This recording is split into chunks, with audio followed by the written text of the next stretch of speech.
we'll be going over the best decks of August 2025, which basically means that we'll be recapping Gen Con. So what is Gen Con? It was the first regional of the year for Union Arena, the biggest event for Union Arena to date in North America. It happened on August 3rd, 2025. It had 256 players and it was a total of 8 rounds, and each round was the best of 1. This is the entire rankings, so we have our top 16 over here. So this is the top 8, and I would like to do a special shout out to Cards Nerds. So if you want to see in-depth interviews with the top players, definitely check out their channel at Card Nerds. So next we have our 9th to 16th over here, and here's a visual of all the decks put together. So overall we have 7 Mustang decks, 4 Purple Ichigo decks, and we have 1 Sukuna Nanami deck, 1 Todo deck, 1 Toshiro deck, and 1 Saitama deck, and 1 Ashford Code Geass deck. So of course we're going to go over the winner of all of this. So after a grueling 8 wins total, our champion Something Fresh won with a blue Mustang deck. So this is the deck list, and we'll be going over the key cards. So I usually don't toot my own horn, but I just want to say that the winning deck list was only 1 card off of my deck list posted on July 19th. So what allowed Mustang to win the entire event? I think a lot of players, myself included, underestimated just how good Mustang was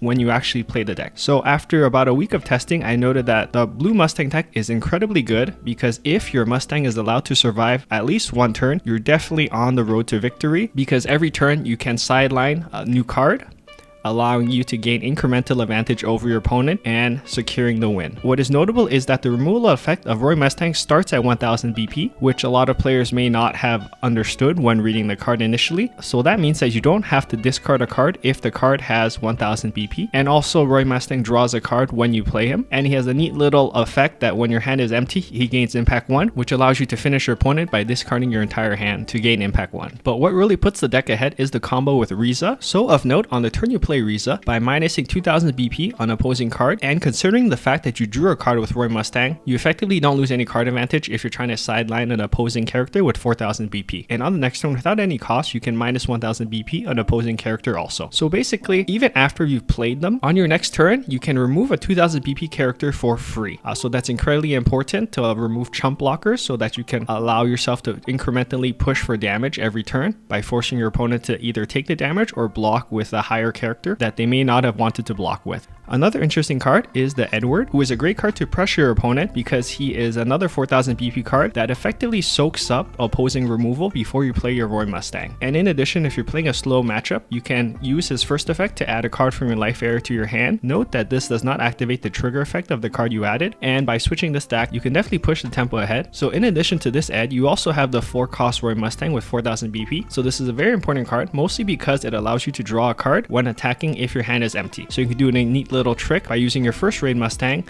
discarding cards to sideline an opposing character, and then you can use this Roy Mustang as a second attack to draw a card. The most important part of these 2 cards is that they are additional 4000 BP attackers that your opponent has to use their removal on if they don't want to take additional damage, which is the most important thing when playing this deck. You don't want your raid Roy Mustang to be the target of opposing special triggers or removals. Next, we have our 4th place deck list, which is also a Roy Mustang deck. So the biggest difference in this deck is that this player is not playing any eds, which is interesting. So the eds are definitely better on the top end because they allow you to soak up opposing removal that would have otherwise hit your raid Roy Mustang. But by bringing the curve lower, by playing more 1-costs, you allow yourself to be a bit more aggressive in the early game to definitely put more pressure onto your opponent, and also it allows you to curve a little bit better to not brick by drawing too many 4-cost cards in your hand. So the main strategy of a lower curve version of the deck is to play a lot like the blue Sukuna deck, where you're trying to do a lot of early chip damage, and then you try to finish your opponent off with the combo of the Riza and the raid Roy Mustangs. So the main question now is,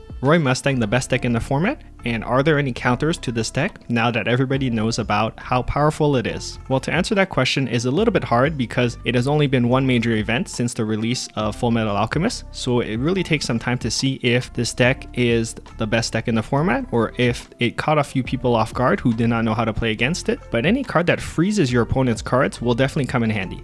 So the first card that comes in mind is the 4-cost Toshiro that freezes the card until the end of the next attack phase. And in addition, we have the new 4-cost Kento Nanami that that prevents an opposing card from attacking also. So these two cards, while they don't remove opposing raid Roy Mustangs, they effectively nullify his effect by not allowing him to attack. And in the same idea, we have our 4-cost Asta. If you forgot what this card does, it effectively removes the base effect of one of your opponent's cards on the front line until the start of your next turn. So even though it doesn't remove Mustang, it effectively removes what makes that card so powerful, which is his removal effect when attacking. Or you can play a deck like the yellow Saitama, who plays cards that cannot be sidelined. So all of these 4 decks are possible options to counter the new Roy Mustang deck. I'm not saying that these have an auto win matchup, but they can definitely push the tides if you feel like you want to gain the edge up on this new deck. So another big surprise in this tournament is that the second place winner was playing effectively a set 1 deck. So if you all forgot, this is the Renji Rush deck, which plays the Renji card from set 1. So anybody who has played at that time knows just how powerful this deck is. We'll be going over some new additions that kind of brought it back to the limelight. So if you forgot, the point of the Renji Rush deck was to play down this 4-cost Renji card, who even though unrated,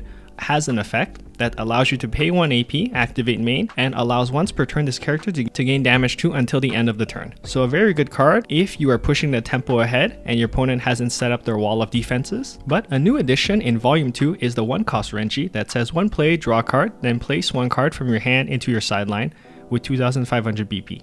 So despite not having a trigger, this card is very good in the deck because you still want to set up your sideline to use your raid Ichigos effectively, and this card allows you to move towards that goal, while still being a raid target for the Renji if you want to use its when played ability. So of course, another great addition to the Renji Rush deck is the new 4-cost non-raid 1 action point Ichigo, who inherently has Nullify Impact, but also gains damage 2 when you have 10 or more cards in your removal area. So notably in this deck, you don't have enough names of Squad 0 cards to use its last ability to gain Impact 1. So effectively to gain damage 2, you have to put 10 cards into the removal area, which is mainly possible by using the 5-cost Ichigo. So for 5th place, we have a more standard Squad 0 deck. So this is a deck that we spotlighted in our previous videos quite a lot. So we'll just go over some notable things that I want to talk about for this deck. So one of the main questions is, how many copies of the Royal Palace should you play in this deck? After playing this deck for many games, I truly believe that you have to play 4 copies of the Royal Palace. The biggest thing is that you want to be able to see this card as early as possible to be able to start gaining card advantage or milling cards into the sideline to power up all your other cards. So even though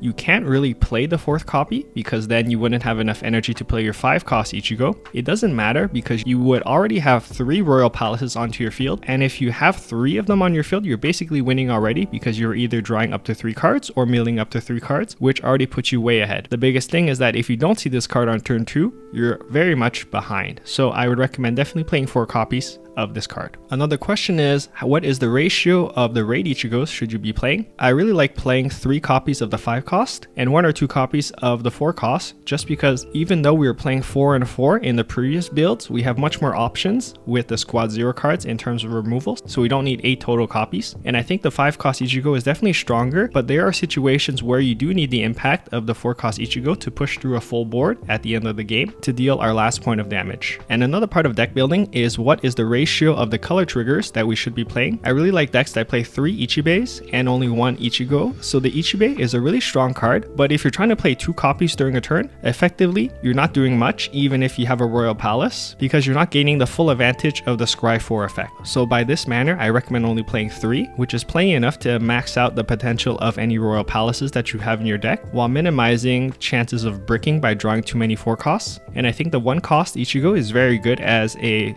bridge card. And note that if you are playing the Ichibe, if you don't know the top card, I think you should always call 4, just because you have the most amount of 4-cost cards in your deck, and your most powerful cards are also the 4-cost cards. So for 7th place, we have our only Todo deck. So this is a definitely fun deck that we spotlighted in our previous videos, and I definitely thought that this would have made an impact in the meta, given its unique ability to mess with your opponent's energy line, and we'll be going over some key inclusions in this build. So notably, this player chose to play max copies of Boogie Woogie instead of the Ultra Cannon.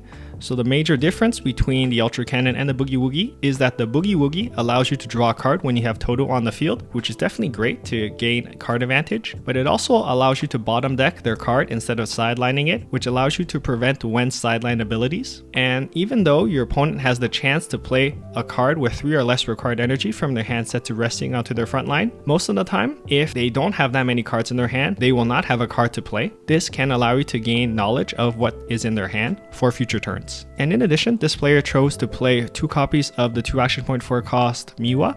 So this is a very interesting card because it has double attack. This character must block your opponent's attack if able. And when played, choose up to 1 character in your opponent's front line. It loses 1000 BP for each other Kyoto affinity card on the same line as this character until the end of the turn. Also, when blocking, choose 1 attacking character on your opponent's front line. It loses 1000 BP for each other Kyoto affinity card on the same line as this character until the end of the turn. So basically, if you have a full board, you can minus 3000 BP on opposing character. But one funny combo that is enabled is the boyfriend-girlfriend combo. Allows you to basically minus 3000 BP when you play Miwa first. And then on top of that, you can play the Kokichi after the Miwa. And this allows you to minus the final 1000 BP to knock out an opposing 4000 BP character. So in 11th place is the yellow Saitama deck. We'll go over some key inclusions in the deck, and we'll do a key reminder of some cards that you may have forgotten about. So let's not forget that the 5 cost 2 action point Saitama is a house of a card, given that he comes in with 10,000 BP. Which is the most BP of any character in the game so far, and he inherently has damage too, and he can't be removed from the field by your opponent's abilities under any circumstances. But he of course has a downside in that when attacking, this character remains set to resting the next time it would be switched to active. So basically at the end of the turn, he will try to turn active and he will consume his own debuff, but he will remain inactive. So the biggest way to play around this negative aspect of the card is to play a lot of active triggers in your deck. So this deck plays 10 active triggers, and I like to remind that when you hit an active trigger during your opponent's turn, your Saitama is no longer affected by his own debuff, so he will turn active when targeted by your own active trigger. And thus you'll be able to block pretty much any opposing attack your opponent might try to hit you with. But what is interesting is that this player chose to play the double blocker Genos, which if targeted by your own active trigger goes up to 6500 BP, which pretty much is able to block any opposing attack twice, which is definitely good to turn the tides in your favor when on defense. So in 15th place is the Ashford Academy deck. This is one of the decks from Volume 1 from Code Geass that you all probably forgot about, but it's very funny that this rogue deck came in 15th place despite all the new cards. So I'll be going over some key cards just to remind you of how this deck works. So the key card in this deck is the 2 cost 1 action point site, the Ashford Academy, that says play this site active onto your field, activate main, switch to resting, choose 1 character on your field with 3000 less BP, and Ashford Academy affinity, played this turn and switch it to active. So basically the idea is to turn all your little guys active on the turn they're played to push for damage, because this is an aggro deck.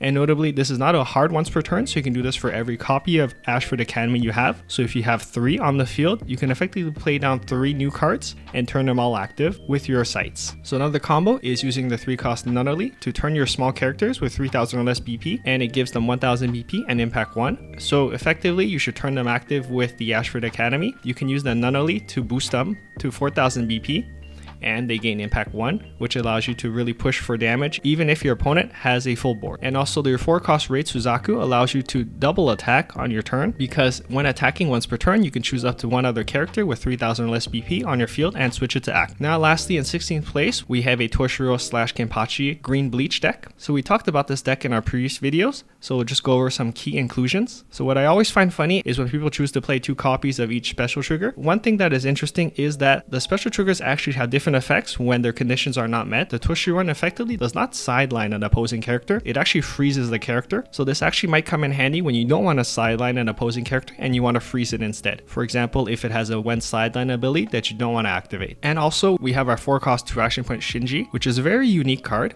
because it says one player choose up to 1 of the following. If on the front line, choose 2 characters with 2000 or less BP and whose BP are the same on your opponent's front line and sideline them. So basically, if your opponent is trying to block with 2 trump cards with the same BP, you can knock them out, allowing you to push for 2 damage. Or you can use the second effect, which says choose up to 1 character with 3000 or more BP on your opponent's front line and switch it to resting. Switch this character to active. So basically, this card allows you to push for extra damage in some unique circumstances, and that can definitely play in your favor if your opponent is not expecting this card. So it begs the question, what is missing from the top 16 of this big event? So the biggest loser that I see of this event is Purple Code Geass, who many thought to believe was one of the top decks. So does that mean that this deck is no longer good by not performing well in this event? I would definitely say no. I think it is very likely the circumstances of the event were just not in this deck's favor, but I do think that Purple Code Geass remains still a very strong deck. But it would have been very funny if this deck won just a month before Volume 2 comes out. So all the players that are sad that their deck didn't win, don't be too sad, because Volume 2 comes out in a month and we get new cards to put into the Purple Code Geass deck. Another loser is the Purple Full Metal deck, whether that is the King Bradley deck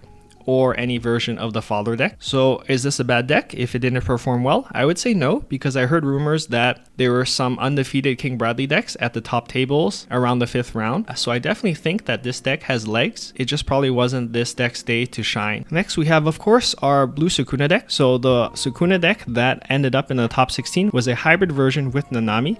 So no pure Sukuna builds ended up in the top 16. So of course, are we asking the question, is this deck not good? Is this deck only tier 2? I would definitely say that the deck is definitely good, but it comes to show that when players know how to play around certain cards, it definitely puts that deck a little bit behind. Alright, thanks for watching, and like and subscribe for more videos.